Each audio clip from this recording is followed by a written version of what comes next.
ఓం నమో భగవతే వాసుదేవాయ నమః. తండ్రి నీ దయతో ఈ 7 శనివారాల వ్రతాన్ని పూర్తి చేసుకున్నాను. దేవుడి పీఠాన్ని అలంకరించడం కోసం కింద ఇలా ముగ్గు వేసుకున్నానండి.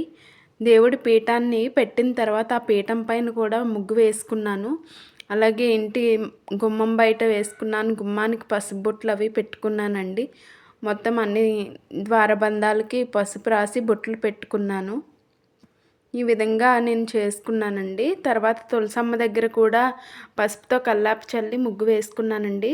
పూజా సామాగ్రి శుభ్రం చేసుకున్నాను. అలాగే తులసి మాల, తండ్రికి తులసమ్మకి పూలమాలలు కట్టుకున్నానండి.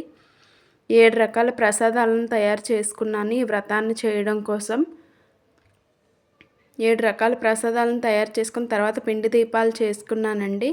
చేసుకున్న తర్వాత తండ్రికి అష్టోత్తర నామావళి చదువుకొని ఆ పూజను నేను పూర్తి చేసుకున్నానండి. నేను పూజలంటూ పెద్దగా ఎప్పుడు చేయలేదండి. కానీ ఎందుకో ఈ వ్రతాన్ని చెయ్యాలి అనిపించింది. నేను చేయగలనా లేదా అని కూడా నేను చాలా భయపడ్డానండి. కానీ ఆ తండ్రే తన కృపతో ఏదోలాగా నేను పూర్తి చేసేలాగా చేసుకున్నారు. ఎప్పుడూ లేవని నేను అలాంటి తెల్లవారు 3 గంటలకే లేచి ఇవన్నీ చేసుకుంటానండి. నేను ప్రతి వారం పూజకి కూడా తండ్రికి ఈ వారం నేను వెన్న హారతి ఇచ్చుకున్నానండి. ఇలా ఈ వ్రతాన్ని పూర్తి చేసుకున్నాను. Thank you so much for watching.